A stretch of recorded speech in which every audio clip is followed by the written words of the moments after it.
An unnamed island world emerges from the haze, marked by firelit shores, deep bays, and the first cautious encounters in a region no European had ever fully charted.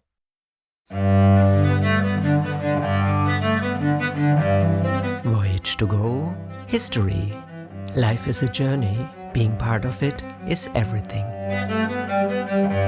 After leaving the southern islands behind, the expedition turns north, once more into waters that grow increasingly complex and promising. Forested coasts slide past the ship. Smoke rises from countless settlements and canoes approach only to fall back again. Old Spanish claims are weighed against new observations.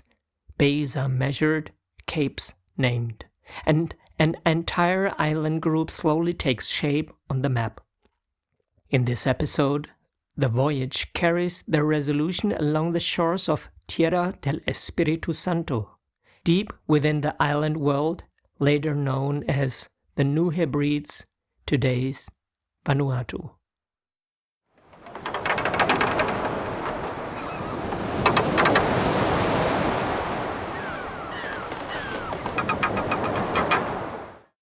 What happened in the last episode? In the previous episode, the expedition remained anchored off Tanna as days of cautious contact slowly gave way to fragile routines. Walks inland, shared food, and small gestures of trust created the sense that restraint and patience might succeed where force had failed elsewhere. That fragile balance broke abruptly when a gunshot killed one of the islanders. What the Europeans may have understood as control or warning was experienced as sudden, irreversible violence, and the meaning of the encounter shifted at once. In the aftermath, grief replaced curiosity, and every possibility of further contact collapsed. Recognizing that the damage could not be undone, the crew prepared to withdraw. With the wind turning favorable, the Resolution raised anchor, leaving Tanna behind and carrying the weight of what happened back out to sea.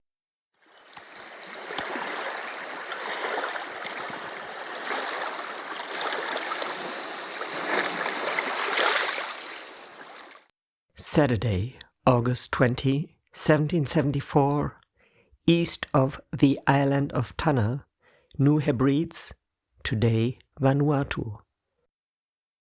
In the evening, they neared the island of Iranen, about 22 kilometers east of Tanna, and made up of a high, flat-topped mountain. They spent the night tacking against the wind, and by the next morning had determined the position of an atom island at 20 degrees 3 minutes south latitude and 170 degrees 5 minutes east longitude. It was somewhat smaller than Tanna, though due to the distance, they couldn't say by how much. The mountains on both islands seemed to be of roughly the same height. Since no other land could be seen to the south, they sailed along the southwestern coast of Tanna, heading north again. This side of the island appeared very fertile, as the mountains and hills sloped gently and were densely forested. A fresh wind carried them so swiftly that by the morning of August 22nd, they were already sailing past the southwest coast of Eromanga. Captain Cook intended to explore the western coasts of all nearby islands in more detail, especially the large landmass that Bougainville had discovered north of Malakolo.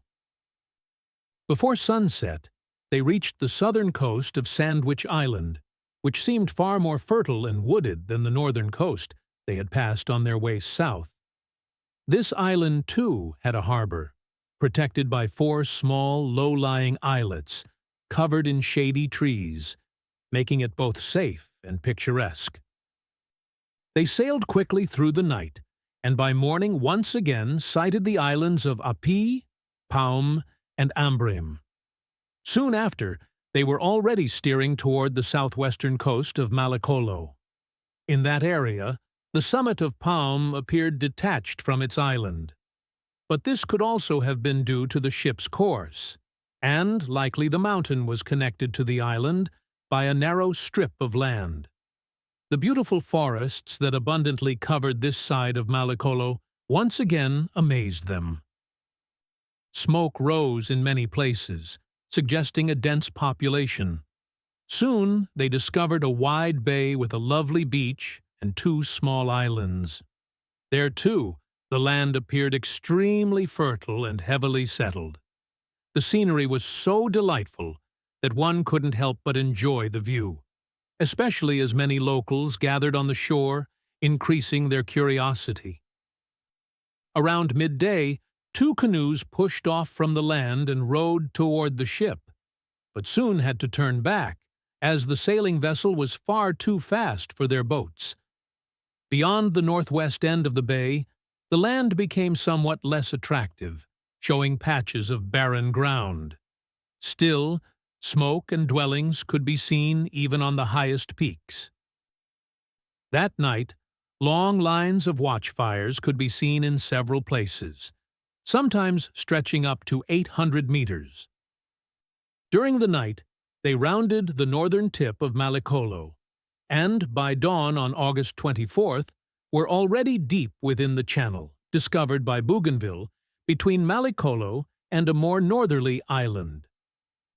Malekolo extends roughly from north-northwest to south-southeast, with its northern point lying at 15 degrees 50 minutes south latitude and 167 degrees 23 minutes east longitude.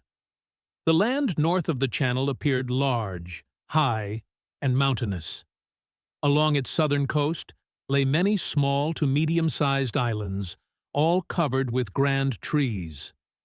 Thanks to the clear weather during the voyage, the beauty of the region was fully visible. The sight of these magnificent landscapes softened, to some extent, the daily frustration over the monotonous, unappetizing ship rations. The land they now saw to the north was likely the same that the experienced navigator Quiros had discovered and named Tierra del Espíritu Santo, Land of the Holy Spirit. At the time, he believed it to be part of a continent or mainland. The Bay of St. Philip and St. James, where Quiros had anchored, probably lay within that group of small islands now visible along the coast, as there was indeed a bay-like indentation behind them. Captain Cook, however, did not wish to take the time for closer investigation. Instead, he contented himself with naming the small islands, after the day they were first seen, the Bartholomew Islands. They now also spotted the Island of the Lepers, Île aux Lépreux, and Aurora, both of which lay quite far to the east.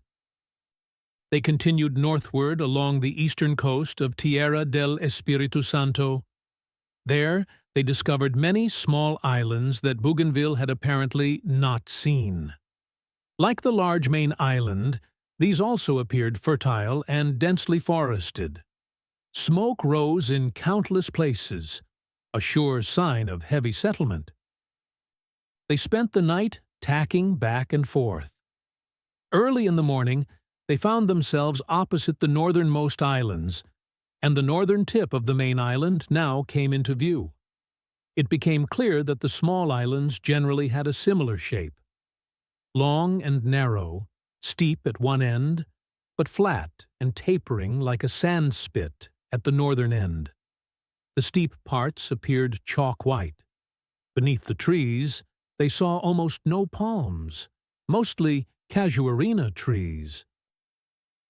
The view was especially striking as they sailed along the northern shores of these islands, watching them one by one break away from the main island, with clear passages between each, offering views straight through. At last, they turned westward. Behind a headland of Tierra del Espíritu Santo, they discovered a very large bay.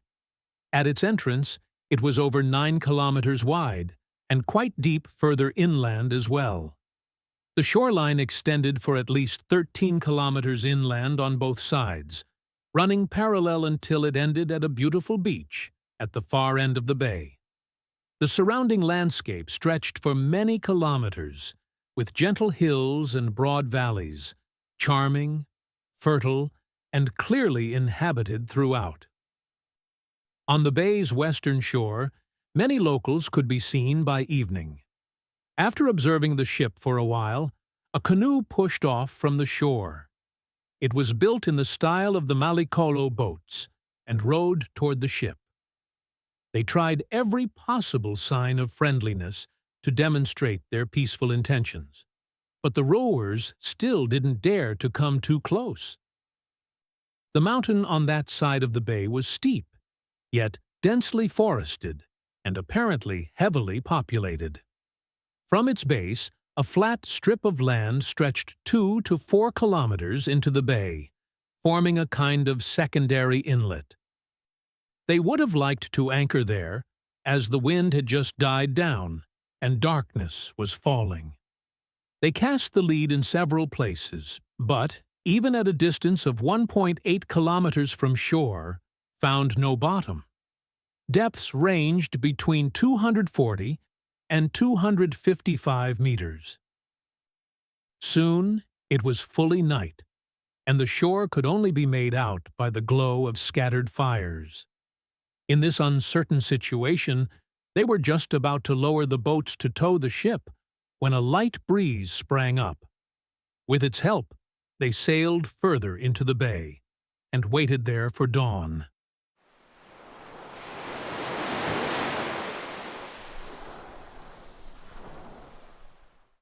At first light, they steered southward deeper into the bay, under a faint wind, but by midday the wind had died completely once more. After lunch, 2 boats rowed farther into the bay to look for a harbor or river at its inner end, something they couldn't see from the ship. Meanwhile, 3 canoes with triangular sails approached from shore. Each was manned by 4 or 5 men. They were naked, had skin color similar to the people of Mallicolo, but were noticeably taller and more powerfully built. Their hair appeared woolly, their beards curly. Some wore feathered tufts on their heads. Others had a white shell at their forehead, while others still had wrapped a leaf from the sago palm around their heads like a cap. Their armbands were made of shells and looked exactly like those fashionable on Mallicolo. Around their waists, they wore narrow belts, and in front and back hung a strip of woven matting about 13 centimeters wide, reaching to the knees. The canoes were simply made, like those on Mallicolo, equipped with outriggers, and contained a few spears with 2 or 3 points, presumably for fishing. They carried no other weapons. When they got close enough, the crew called out to them and lowered down medals, nails, Tahitian cloth, and red dye, all of which the men accepted at once. They were most delighted by the nails, suggesting that they were already familiar with iron. Perhaps some iron had remained from the time of Quiros's expedition and had been valued for its durability. Using the same rope by which the gifts had been lowered, the men sent up a sprig of pepper tree, a sign of friendship. It was all they had to offer. They spoke among themselves, but no one could understand the other. Then Georg began counting in the language of the Society Islands. No sooner had he started than the men continued the count, correctly, from 1 to 10 in the same dialect. He then pointed to the land and asked the name of the island. They replied with Fanua, which in that language simply means land. The plain around the bay they called Talaoni, and also gave names for other regions. But for the island as a whole, they gave no specific name. So they retained the name given by Quiros, Tierra del Espíritu Santo, Land of the Holy Spirit. The languages of Mallicolo and Tana were not understood by these men, or at least not recognized in the way they were spoken. When the boats returned from land, the canoe men also rowed back to the shore. The sun was just beginning to set.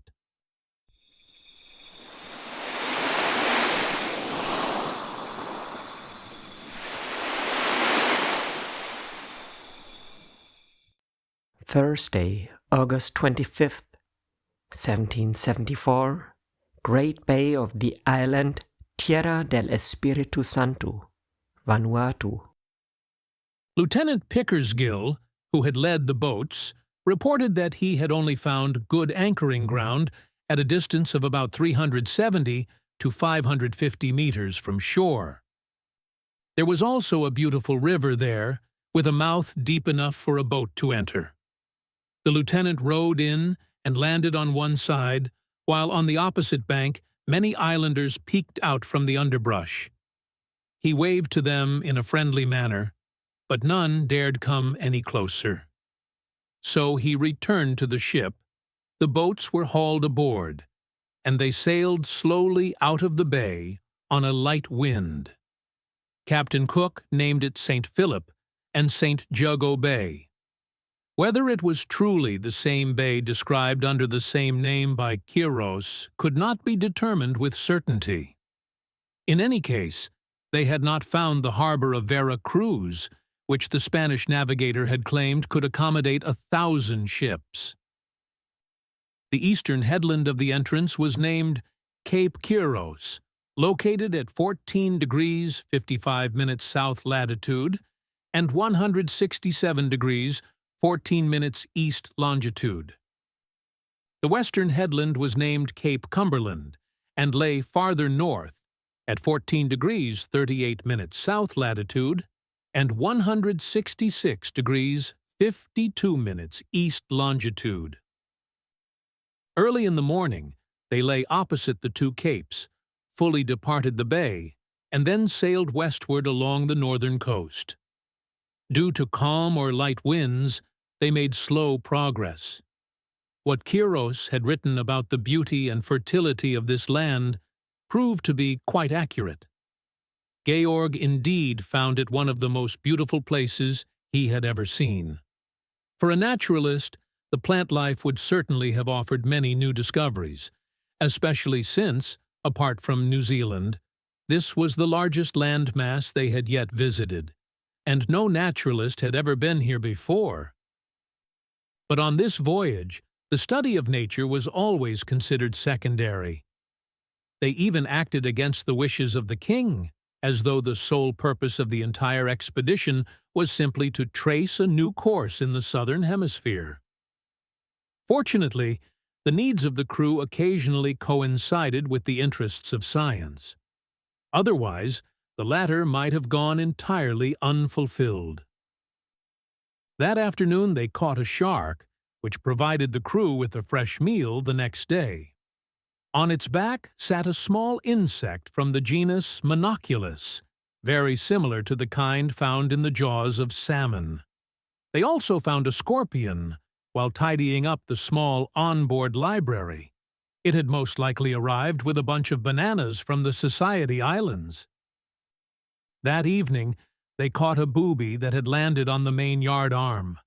It was the species Linnaeus had named Pelecanus fiber.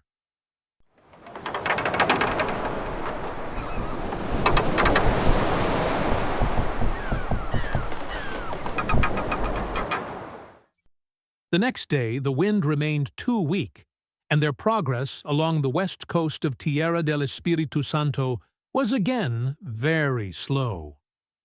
Among the many fish that swam around the ship, they caught 2 albacores. After several failed attempts, they finally struck a golden mackerel with the harpoon. The land on this side was high, and the mountains very steep. At night, fires were visible in many places, presumably lit to clear forest for farmland. Quiros had also observed such fires, and, as they too had at first, assumed they were bonfires to welcome the ship. On the 30th and 31st, the wind shifted to the south, so they had to tack in order to reach the southwestern tip of the island. This point they named Cape Lisburn. It was located at 15 degrees 35 minutes south latitude and 167 degrees east longitude. From there, they again sailed through the strait between Malicolo and Tierra del Espiritu Santo to complete the circumnavigation of the latter. In doing so, they also saw the bay that Bougainville had marked on his map. Some of the Bartholomew Islands concealed its entrance. However, the bay did not appear as large as indicated on the map. With that, they had achieved their goal, to sail around the entire island group in this region. It consisted of 10 larger and numerous smaller islands, lying farther west than any other previously known islands in the South Pacific. Their true extent and arrangement had not been explored by any navigator before, nor did they have a collective name. Captain Cook now gave them one. In reference to the Hebrides off the western coast of Scotland, he named them the New Hebrides. When James Cook reached this island group in the South Pacific in 1774, he named it the New Hebrides. The name was a reference to the Hebrides of the coast of Scotland. Perhaps because the rugged coastline or the sheer number of islands reminded him of them. At the time, this region was virtually unknown in Europe. Yet, for thousands of years, Melanesian communities had been living there, with their own languages and cultural traditions. Later, the New Hebrides became a rare political construct, a condominium jointly governed by Britain and France. It was not until 1980 that the island group gained independence and received a new name, Vanuatu. The word Vanuatu comes from a local language and roughly translates to the land that stands, or our homeland under our own control. It is a name that expresses the people's independence and pride, leaving behind the colonial label once and for all. At 6 p.m., they turned the ship around and set sail away from the New Hebrides, heading south-southwest with the southeasterly trade winds. This island group, which they had only examined superficially in the span of 46 days, deserved, in Georg's opinion, to be explored again in the future, and more thoroughly, especially if another journey were ever undertaken to promote the progress of the sciences. Georg did not need to claim, like Quiros once had, that there was silver or pearls to be found here. The latter had been forced to make such claims in order to gain support from self-interested courts for his grand and insightful enterprise. But today, thank God, such bait was no longer necessary. More than once, the most powerful rulers of Europe had sent expeditions to faraway parts of the world, solely to increase useful knowledge and promote the common good of humankind. They had finally realized that for the same money otherwise spent on hired jesters and flatterers, the most brilliant progress, and even revolutions, in the sciences could be achieved. Science needed only modest support to overcome obstacles such as ignorance, envy, and superstition. The natural products of the New Hebrides, despite all imagined riches, already seemed to Georg worth examining again in greater detail. Their volcanoes, their plants, their inhabitants, they would offer ample occupation for a Ferber, a Solander, and any philosophical observer of mankind. They now set their course southward, aiming to cross the South Sea at its widest point, all the way to the tip of the Americas. As long as this journey was, and as weakened as the crew had become, having eaten nothing but salted food in a warm climate for an extended period, the captain had still resolved not to go ashore anywhere during the voyage. Had this plan been carried through, they would inevitably have lost several men, as not everyone could have survived such prolonged fasting. Fortunately, they had been on this course for barely 3 days when they came upon a large landmass that no European had ever seen before. Suddenly, the course of their expedition through the South Pacific took an entirely new direction. On September 4th, at 7 in the morning, a ship's cadet spotted land to the south from the lookout. It stretched far to the west and partly also to the southeast. It appeared to be fairly elevated and seemed, due to the hazy weather, to still be quite distant. But as the sky cleared, it became evident that it was scarcely more than 15 kilometers away. At the same time, the wind had completely died down, so they approached the coast with great slowness, to everyone's frustration. Bougainville had written in his travel report that, while sailing through strong winds and heavy waves, he had suddenly entered a calm area of the sea, even though the wind continued to blow with undiminished force. Pieces of wood and fruit drifted past the ship, signs, he believed, of a nearby coast. And indeed, according to his coordinates, he had been situated directly northwest of the land now lying ahead of them. The prolonged calm continued into the afternoon, keeping them far from the shore. Yet, at several places, smoke was visible, suggesting the land was inhabited. The officer in the lookout raised their hopes of discovering a new volcano. He claimed to have seen flames rising from a mountain. But this turned out to be an error, as they later found neither volcanic matter nor an active mountain anywhere on the island. The first headland they sighted lay at 20 degrees 30 minutes south latitude and 165 degrees 2 seconds east longitude. It was named Cape Colnett, after the young officer who had first seen it. The land as a whole, which appeared quite large, was given the name New Caledonia. They had not yet seen any inhabitants, but they were already speculating about their origin.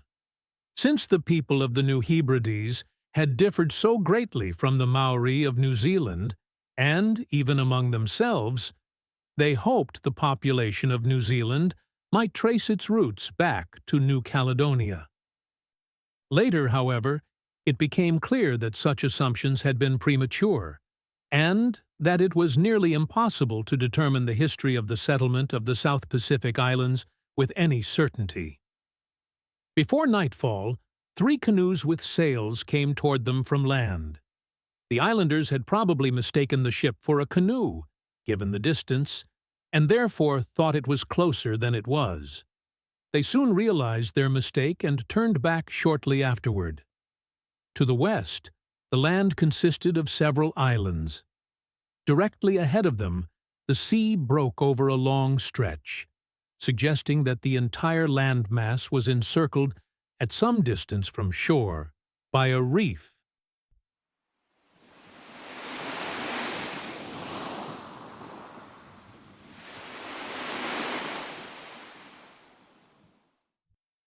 Early in the morning of the 5th, with a fresh breeze, they approached the coast and soon discovered the reef, running parallel to the shore at a distance of about 5.5 kilometers.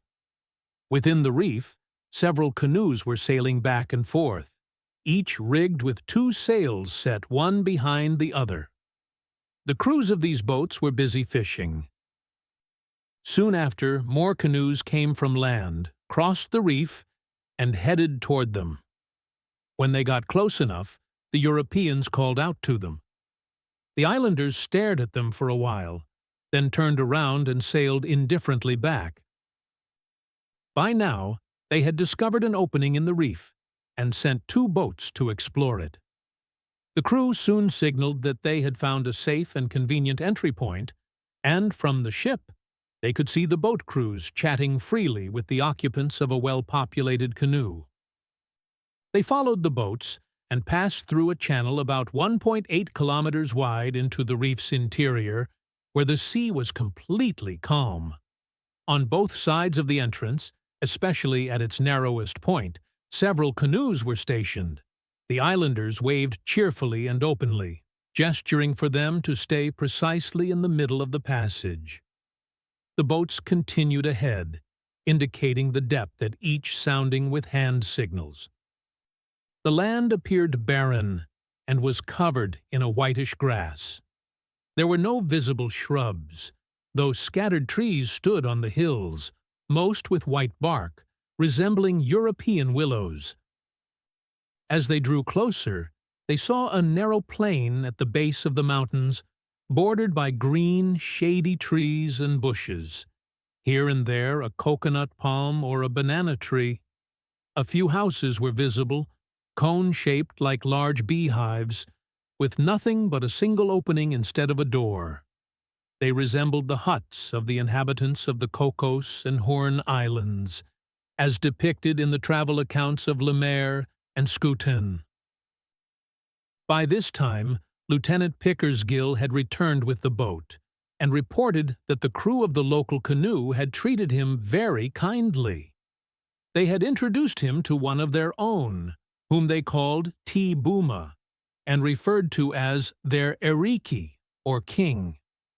Pickersgill gave him some medals and other small gifts. The rest of his supplies he distributed among the other men, but they immediately handed everything over to Tea-buma. Pickersgill brought 4 or 5 fish aboard that he had received in exchange from these people. Unfortunately, they were already spoiled and inedible. There was a small island in the harbor, surrounded by reefs and shoals, where they anchored in good ground. As soon as they did, about 20 canoes gathered around the ship. Each had 2 sails and consisted of 2 boats joined together by a platform of planks. On this platform was a mound of ash-mixed earth, where a fire was constantly kept burning. Many of the islanders boarded the ship without hesitation. One sold them a yam root in exchange for a piece of red cloth. During lunch, they received further visitors from shore. The islanders refused to try salted pork or wine. The yams they had traded for in Tana, on the other hand, they found delicious. Sadly, their supply was too limited to offer the guests more. Anything red drew the islanders' attention. They especially liked red cloth, or boy, but they never offered anything in return. Aside from the word airy and a few other expressions, their language bore no resemblance to any other they had heard so far in the South Pacific. Considering that all the more easterly islands of this ocean, including New Zealand, shared one and the same language or dialects thereof, the great linguistic diversity in the western part of this sea was quite surprising to them.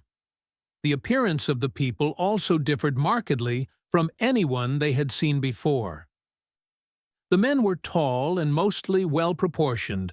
Their facial features were soft. Their hair and beards were black and tightly curled, almost woolly in some cases. Their skin was very dark all over the body, either jet black or deep chestnut brown, similar to the inhabitants of Tana.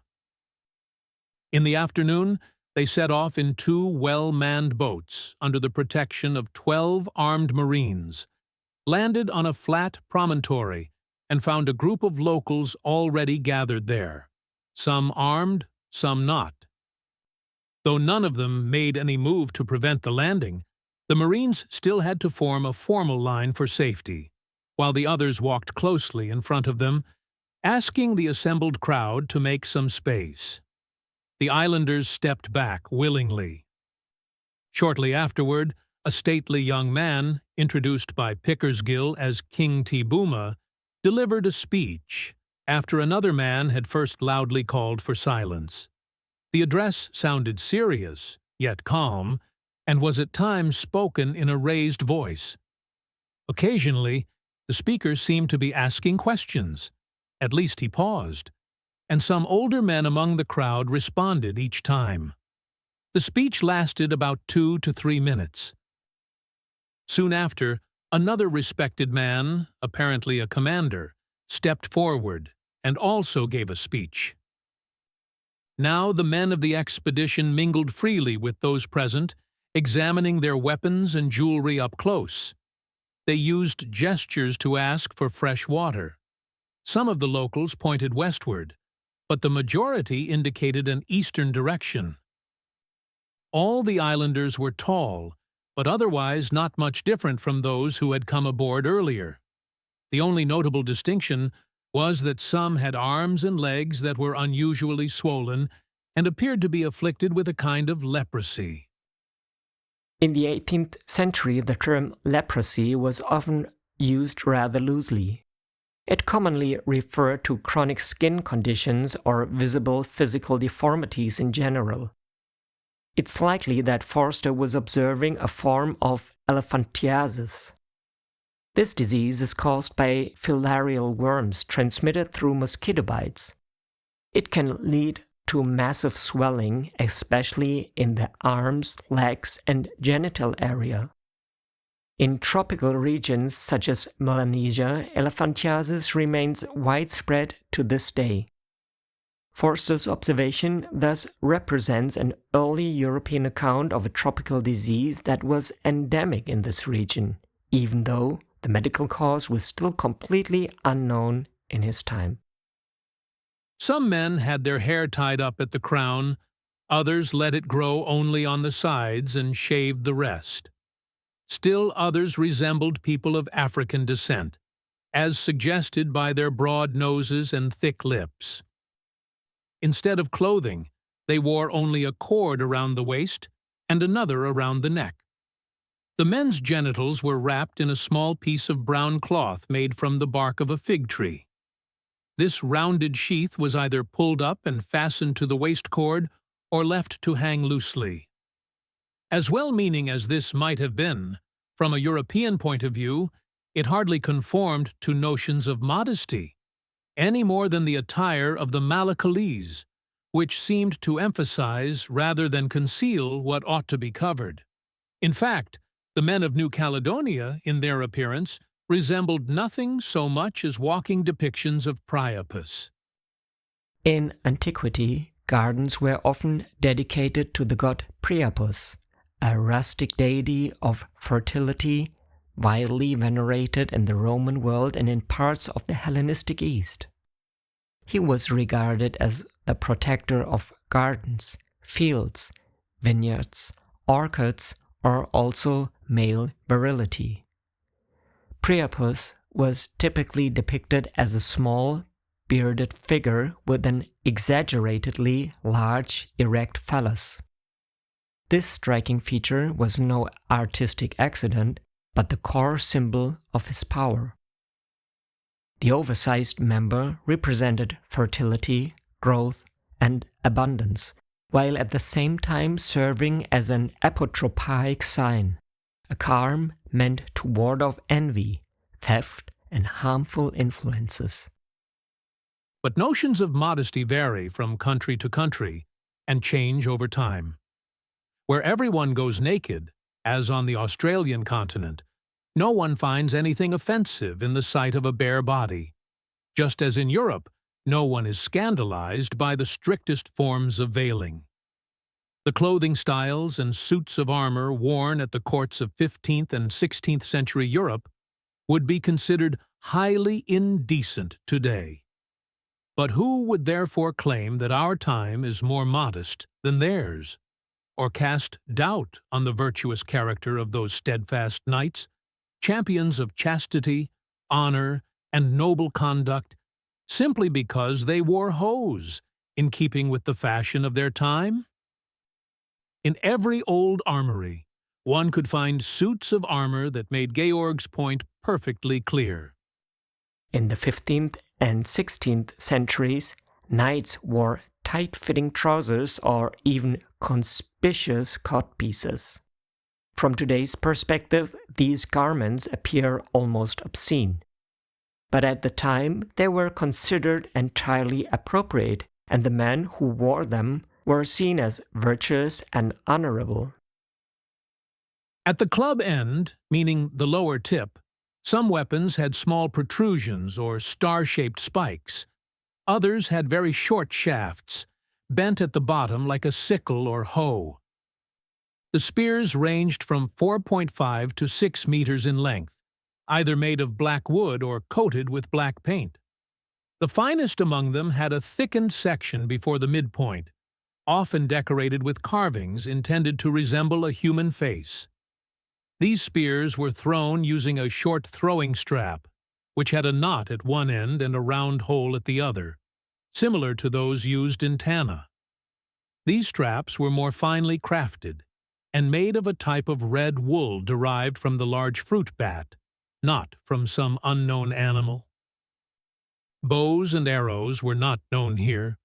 Instead, they used slings made of thin cords, about as thick as twine, with a tassel at one end and loops at both.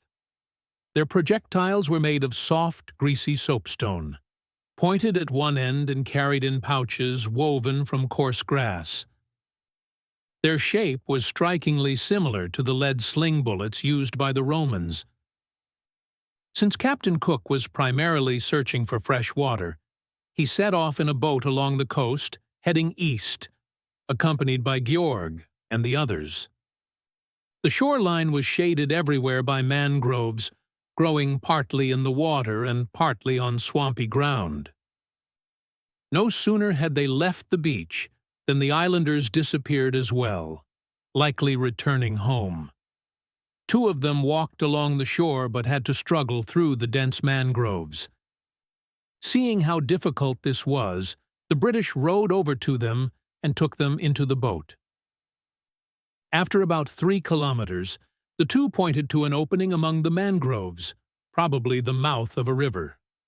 The water was deep enough for the boat. They rowed in, followed the winding curves of the river, and eventually reached a settlement. A few locals stood at the bank and watched as Georg shot a duck that flew overhead.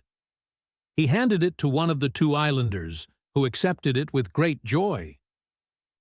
The locals seemed surprised by the weapon's effect, but showed no fear.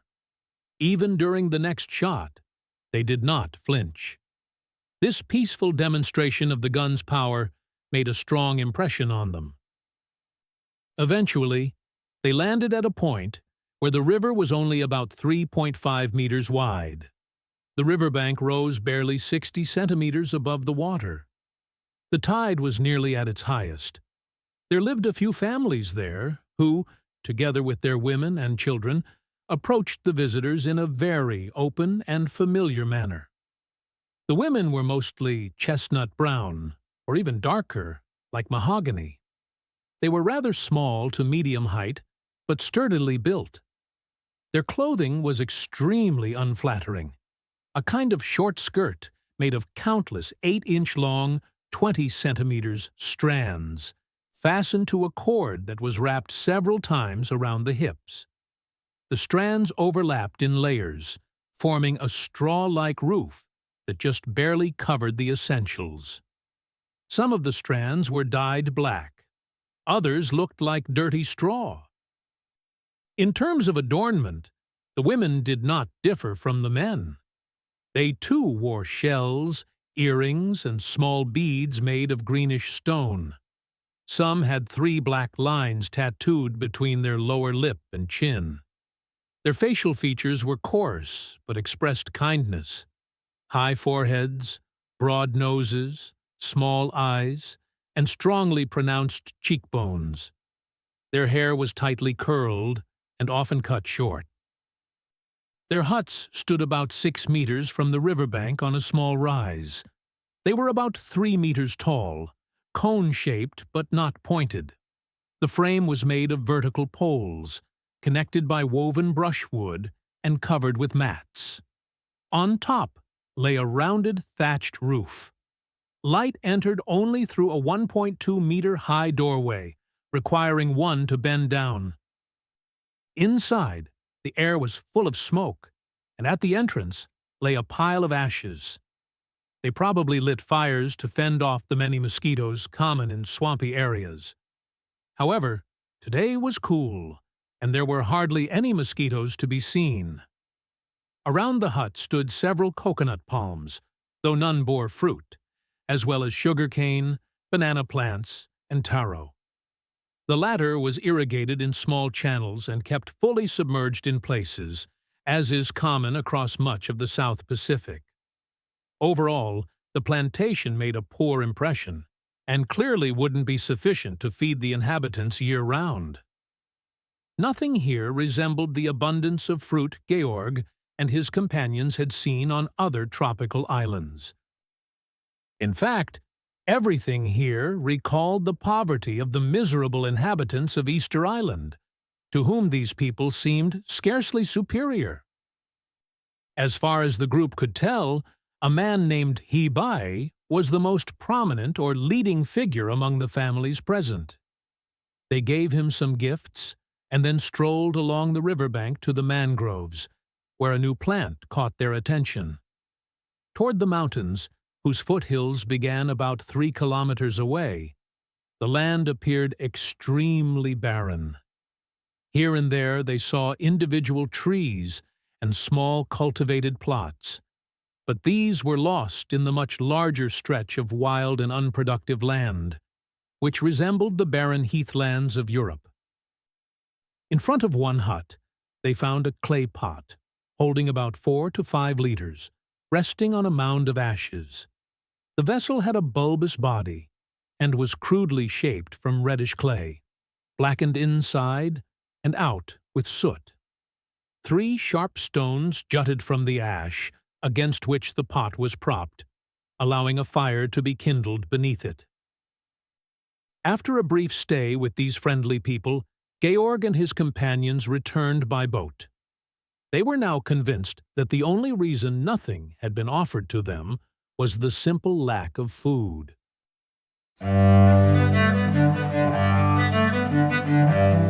This brings us to the end of this episode of The Journey. You can continue listening right away as the voyage unfolds step by step. If you'd like to follow the route on a map or see how these places look today, you'll find links in the YouTube show notes leading to the website. If you enjoy the podcast and would like to support my work, you'll find a PayPal link there as well. Because life is a journey, being part of it is everything.